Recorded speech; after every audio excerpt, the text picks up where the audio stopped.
বিসমিল্লাহির রহমানির রহিম। আসসালামু আলাইকুম। শুভ সকাল সবাইকে। আশা করি সবাই ভালো আছেন। 1939 সাল থেকে 1945 সালের মধ্যে আপনারা সবাই জানেন কি ঘোষণা হয়েছিল, এবং সেই সময় দ্বিতীয় বিশ্বযুদ্ধের কারণে অ্যান্টিবায়োটিক বা পেনিসিলিন অনেকাংশে শর্ট পড়ে যায়, এবং ওই সময়টাতে মার্কেটে কোথাও অ্যান্টিবায়োটিক বা পেনিসিলিন ছিল না। তাই সে সময় মানুষ ব্যথা নিরাময়ের জন্য বা বিভিন্ন ইনফেকশন শরীরে দূর করার জন্য এই প্রাকৃতিক ওষুধ, রসুন, আদা, মধু, লেবুর রস এগুলোকে ইউজ করা হতো। বিশেষ করে রসুন আপনার যে শরীরের যে উপকারগুলো করে সেটা হচ্ছে আপনার রক্ত প্রবাহ কমায়, রক্তচাপ দূর করে, তারপরে হচ্ছে আপনার হাড়ের স্বাস্থ্য ভালো রাখে, তারপরে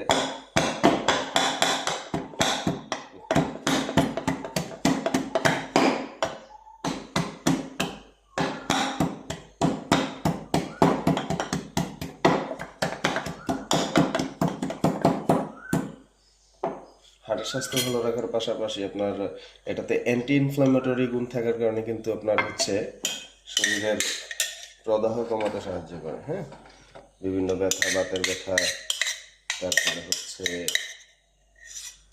আপনার শরীরের ইনফেকশন, তারপরে কাটা ছিঁড়া ঘা এগুলা দূর করে, বাতের ব্যথা ট্যথা এগুলা নিরাময় করে। এটা হচ্ছে প্রাকৃতিক সরি আমার তো গ্যাসই বন্ধ। যাই হোক, আমরা রসুনের পানিটা গরম হতে হইতে আমাদের যে চটকাটা থাকে প্রত্যেক দিন, যেটা আমি সকালে খাই, ওইটা আজকে সাইকে নিতে পারি। একটা রেডি হইতে হইতে আর একটা রেডি করে ফেলি।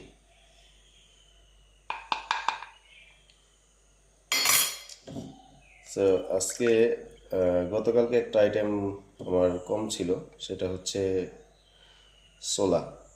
সকালবেলা খালি পেটে ছোলা কিন্তু শরীরের অনেক উপকার করে, আপনারা জানেন। সেটা হচ্ছে আপনার যদি শরীর দুর্বল থাকে বা মনে করেন যে শরীরটা একটু দুর্বল লাগতেছে, ছোলা কিন্তু ইনস্ট্যান্ট আপনাকে মানে একটু শরীরে শক্তি দেয়, যেমন দুর্বলতা কমায়, যেমন ছোলা, কলা, এই টাইপের খাবারগুলো। হ্যাঁ, দেখতে পাচ্ছেন ছেলেটা কত সুন্দর, হলুদ কমলের গাছ। এখানে হলুদ